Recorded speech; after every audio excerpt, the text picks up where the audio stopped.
पैसा आणि पैसा म्हणजे एक झालं. दुनियात प्रत्येक जण कशासाठी मारमार करायला? एक पैसा आणि दुसरं आहे ते म्हणजे पॉवर. तुम्ही तो पिक्चर पाहिला असेल मास, असं ते पाय असं गरगर फिरवतात, नुसती हवा, नुसता धुपन धुळा सोबतच, त्याला म्हणतात पॉवर. त्याच्यासाठी आहे. तर मी त्याच्या रिलेटेड तुम्हाला कन्सेप्ट सांगणार आहे, तो म्हणजे पॉवर. बघा इकडं मी एक कन्सेप्ट सांगितला होता, ओहम्स लॉ वाला. ओहम वॉज अ वीर पर्सन. कसला आहे तो? वीर. याच्यावरती मी अगोदरच व्हिडिओ बनवला, त्याच्यामुळे मी बोलणार नाही याच्यावरती.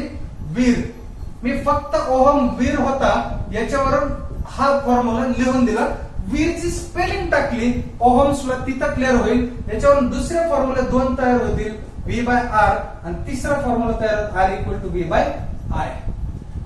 ओहम वीर असेल तरी आपण कोणाच्या बापाला कमी नाही. आपण VIP आहोत. आपण कोण येतं? VIP आहोत.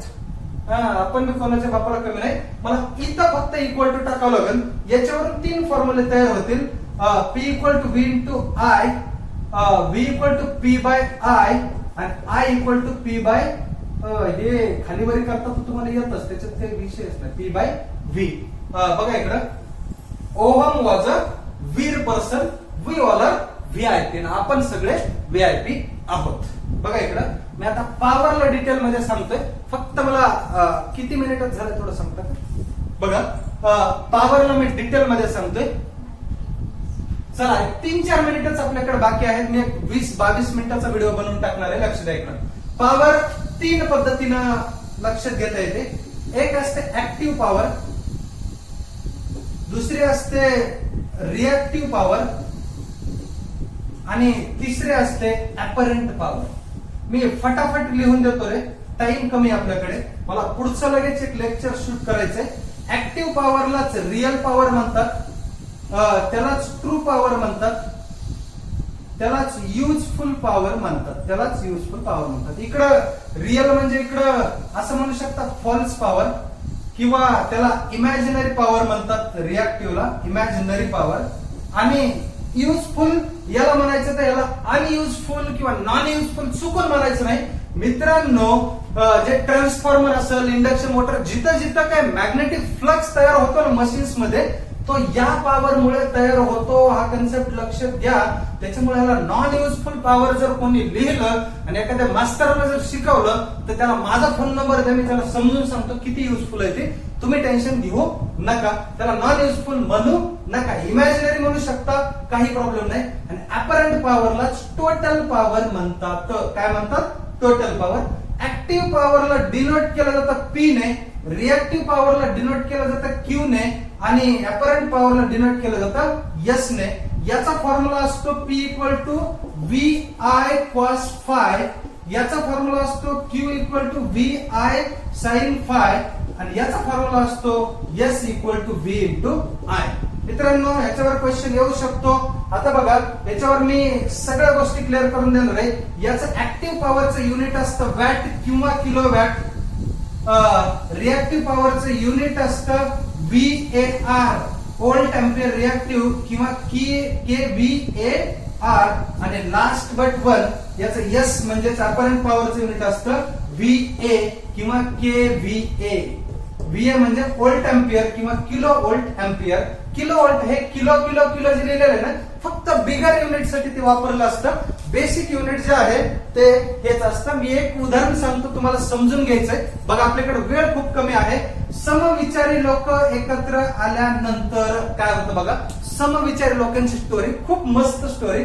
बघा इकडं, समविचारी लोक. फॉर एक्झाम्पल, समजा तुम्ही असं इमॅजिन करा की सर, आम्ही जर गायडन्स घेतला, चांगली मेहनत केली तर आम्ही नोकरीला लागूत का?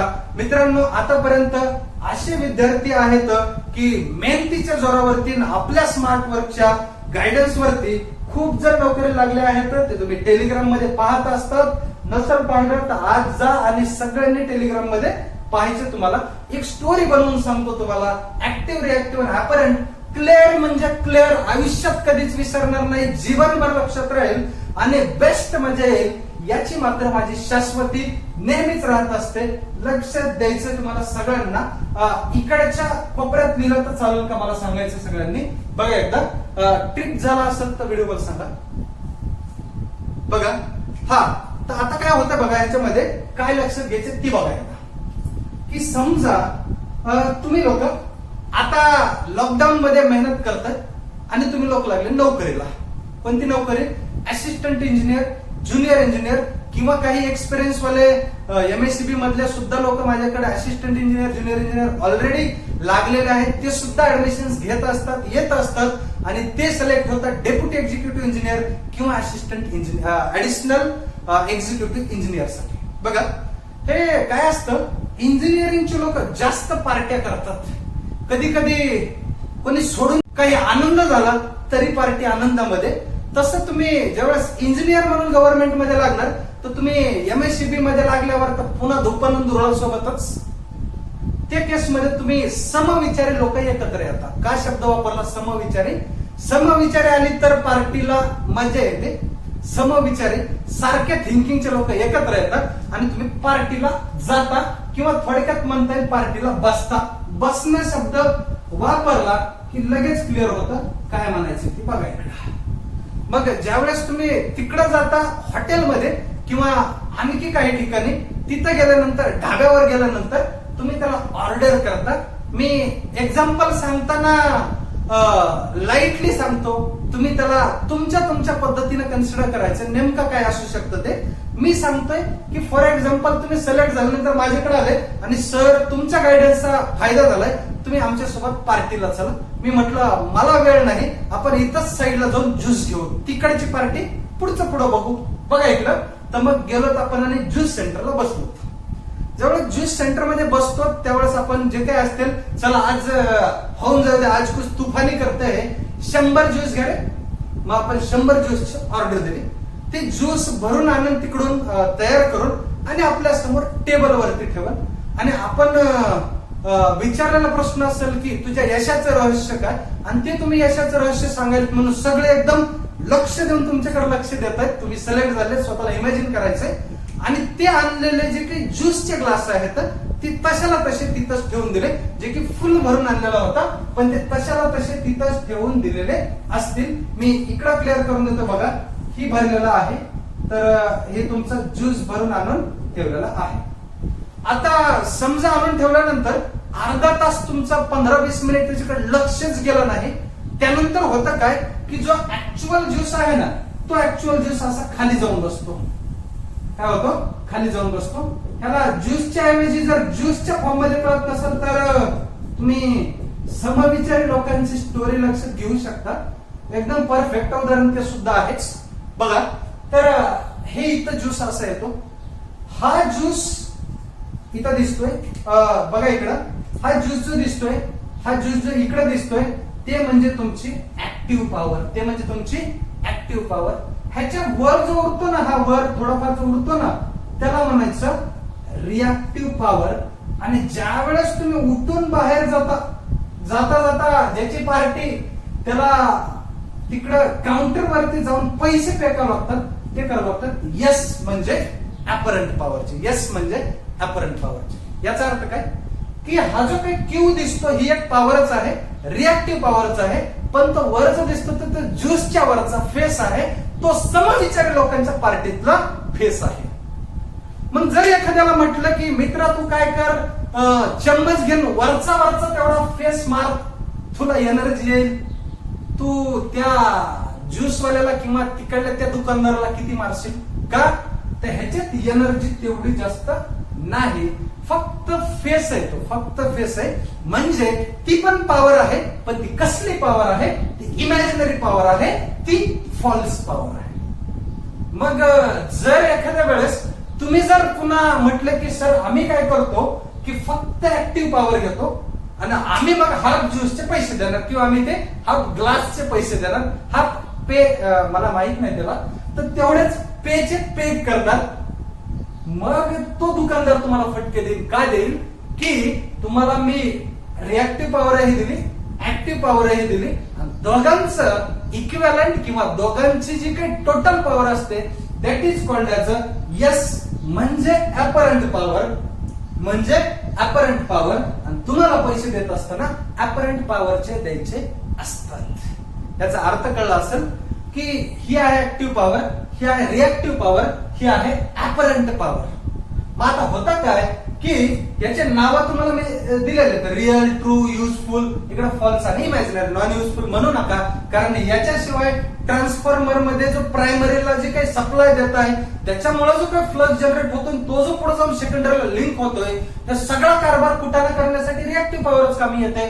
अतिशय महत्वाचं डेप्थ मध्ये जाऊन सांगायला कन्सेप्ट. जिथं मी मशीन्स किंवा हे शिकवाल ना तिकडं तर तुम्ही असे काही शब्द स्टॅगरिंग, मॅग्नेटोस्टिक्शन फिनॉमिनॉन जिंदगीत ऐकलेले नाहीत शब्द, असे शब्द तुम्ही ऐकणार आहेत आणि परीक्षेत तशाच गोष्टी येत असतात. त्याच्याचमुळे आपण ऑनलाईन पेड कोर्स सुरू केलेला आहे. इकडं पॉसिबल नाही युट्यूबच्या ह्याला सगळं देणं, म्हणून आपण आपलं जे काही केंद्रीय इन्स्टिट्यूटचा ऍप आहे याच्यामध्ये कोर्स लॉन्च करतोय. जे विद्यार्थी फक्त पे करतील त्या लोकांनी माझ्या व्हॉट्सअप वरती पेमेंटचा स्क्रीनशॉट आणि तुमच्या डिटेल्स पाठवून द्यायच्यात. मी पुढील प्रोसेस काय असेल, अपडेट्स काय करायच्यात ते सांगाल आणि त्या पद्धतीने तुमचा ऑनलाईन पेड कोर्स सुरू होणार आहे. मला वाटतंय तुम्हाला पॉवरच्या काही गोष्टी समजल्या असतील. Active, reactive, apparent. ऍक्टिव्हचं नाव ट्रू किंवा रिअल, रिएक्टिव्हचं नाव फॉल्स किंवा इमॅजिनरी आणि इकडे अपरंटचं नाव टोटल. तर आपल्याला बिल द्यायचंय फेस प्लस ज्यूसचं आणि आपल्याला ऍक्च्युअल वाटते की ह्याचाच खरा फायदा झाला, ह्याचा नाही झाला, पण ऍक्च्युअल मध्ये हे इमॅजिनरी पॉवर आहे, हे रिअल पॉवर आहे. बिल देत असताना टोटल पॉवरचं आपल्याला द्यावं लागतं. सेम कन्सेप्ट आपल्या इलेक्ट्रिकल मध्ये सुद्धा आहे. मला वाटतंय हे उदाहरण तुम्हाला कळलं असेल. हे ज्यांना वाटतंय ज्यूसचं उदाहरण घ्यायचं त्यांनी घ्या. ज्यांना वाटतंय सर आमची पार्टी तसली नसते, आमची दुसरी पार्टी असते, त्या लोकांनी तिकडचं उदाहरण घ्या. तिकडं सुद्धा जर नाही परफेक्ट बसलं तर मला फोन करा. वाटलंच तर प्रॅक्टिकली नको बाबा, आता नका अवघड आहे जरा. प्रॅक्टिकली तुम्ही बघू शकता, मी तुम्हाला नक्कीच त्याच्याबद्दलचं एक्सप्लेनेशन देणार आहे. विद्यार्थी मित्रांनो बघा, ऍक्टिव्ह, रिएक्टिव्ह आणि अपरंटचा मी कन्सेप्ट क्लिअर केला. याच्यावरून कन्सेप्ट सुरू होतो. तुम्ही याचा स्क्रीनशॉट काढून घ्या. मी बाजूला थांबलोय मुद्दामून. याच्यावरून कन्सेप्ट सुरू होतो. हा, हे काय आहे काय नाही सांगतो मी. डिटेल शिकवलं ना तिकडे ह्या गोष्टी सांगत असतो की व्हीआय कॉस पाय काय, व्हीआय साइन पाय आणि व्हीआय वगैरे काय आहे. त्याच्यावरून पॉवर ट्रँगल एक परीक्षेत येतो बरं का. पॉवर ट्रँगल येत असतो परीक्षेत. क्वेश्चन कशा पद्धतीने येतात सांगतो पुढं. बघा एकदा आता लक्ष द्या की आता पॉवर ट्रँगल कसा लक्षात घ्यायचं आहे. हे पण खूप महत्वाचं. पेन घ्या बघा. पॉवर ट्रँगल, पॉवर ट्रँगल काय? पॉवर ट्रँगल हे असं कसंही ट्रँगल करा. एखाद्याला वाटलं की सोर मला असं काढायचं, तुम्ही का बरं असं बनवलं, तू काढू शकतोस, काही प्रॉब्लेम नाही, तुझ्या मनावर आहे ते काय करायचं ते. हे जे दिसतं ना याला आपण एक्स, वाय आणि झेड म्हणतो. ही जनरल मॅथमॅटिक्स मधलं पायथागोरसने लय वाट लावली आपल्या लहानपणीच्या जीवनात आणि पुन्हा ओम्सनं, किर्चॉफ्सनं, लेन्सनं, फॅराडेनं भरपूर लोकांनी लावली. पण हे लहानपणीचं एक्स वाय झेड. तसं आपल्या पॉवर ट्रँगल मध्ये ही पॉवर म्हणजे असते ऍक्टिव्ह पॉवर, ही पॉवर म्हणजे असते रिएक्टिव्ह पॉवर आणि ही पॉवर म्हणजे असते यस म्हणजे अपरंट पॉवर. मग तुम्हाला जसं इकडला माहित होतं शाळेतला सर, मी आता ह्याला लिहित नाही, ते वरचा एक्स इकडला वाय इकडला झेड, त्या पद्धतीने लक्षात घ्या. बघा इकडं सर शाळेत असताना हे असं असायचं z square equal to x square plus y square. मित्र शाळेत आणि इकडं फक्त शब्दांचा फरक आहे, ते जे काही वापरले तिथे लेटर्स त्याचा फरक आहे. तर इथं सुद्धा s square equal to p square plus q square. मग सर मला ह्याला square root on both side करावं लागेल. जर मला एस कॅल्क्युलेट करायचं आहे तर मी काय करेल, इकडं s square square root on both side, तर इकडं p square plus q square. Square आणि स्क्वेअर रूट कटलाच, उरला काय एस इक्वल टू रूट मध्ये p square plus q square. मित्रांनो असा इथला स्क्वेअर आणि इथला स्क्वेअर रूट उडवायचं नाही. मध्ये प्लस आहे, मध्ये जर डिव्हिजन आणि मध्ये जर मल्टिप्लिकेशन असतं तर स्क्वेअर रूट उडवू शकतोस. प्लस आणि मायनस असेल तर स्क्वेअर रूट उडवता येत नाही. याच्यासाठी काळजी घ्यायची आणि याच्यावरूनच तयार होतो formula finally s equal to, इकडे लक्ष द्या, पी प्लस जे क्यू मग आपल्याला माहिती कॉम्प्लेक्स फॉर्म आहे. कसला फॉर्म आहे? कॉम्प्लेक्स पेन कॉम्प्लेक्स फॉर्म. थोडस माझ्या श्रोत्यांना दिसणार नाहीये. पेन घ्या दुसरा बघायचं. हा मी पेन चेंज करतोय. Complex form. तुम्हाला कॉम्प्लेक्स नंबरच्या कॉलेजमध्ये इंजिनिअरिंगच्या मॅथमॅटिक्स मध्ये आपण पाहिला असेल. पॉलिटेक्निकला बी कॉम्प्लेक्स नंबर होता. तो काय होता की z equal to x plus i y. याचा अर्थ x is a real term आणि y is a imaginary term. Imaginary term. मग x रियल आणि y इमॅजिनरी दोघांचा कॉम्बो म्हणजेच कॉम्प्लेक्स. दोघांचा कॉम्बो म्हणजेच कॉम्प्लेक्स. तसाच कॉम्प्लेक्स फॉर्म बनवला. S म्हणजे टोटल पॉवर म्हणा किंवा ह्याला मी टेक्निकल नाव द्यायचं तर अपरंट पॉवर नाव देईल. Apparent power. P म्हणजे ऍक्टिव्ह पॉवर आणि Q म्हणजे रिएक्टिव्ह पॉवर. रिएक्टिव्ह पॉवर इकडे दिसत असेल बघा इकडं. हा आपला तयार झाला finally formula S equal to P plus JQ. मला वाटतं तुम्हाला उदाहरण कळलं असेल. मी आता एक कन्सेप्ट लय भारी सांगणार आहे. वाडाचं जावं आलाय सासरवाडीला. पुढचा आहे तो कन्सेप्ट. फक्त आता तुम्हाला काय करायचं, आलाय नाही गेलाय होतं गाण्यात पण मी त्याला थोडस चेंज केलंय. आलाय वापरलाय शब्द मी लिहून टाकलेला पुसून टाकतोय. सगळ्यांनी तुम्ही याला लिहून घेतलं असेल अपेक्षा करतो. आणि पुढे चला रे पुढे चला. गांधीजी की जय बोला. शाळेत असताना ज्या पद्धतीने घोषणा दिल्या तसं आपण म्हणू शकतो पुढे चला रे पुढे चला. MSEB की जय बोला.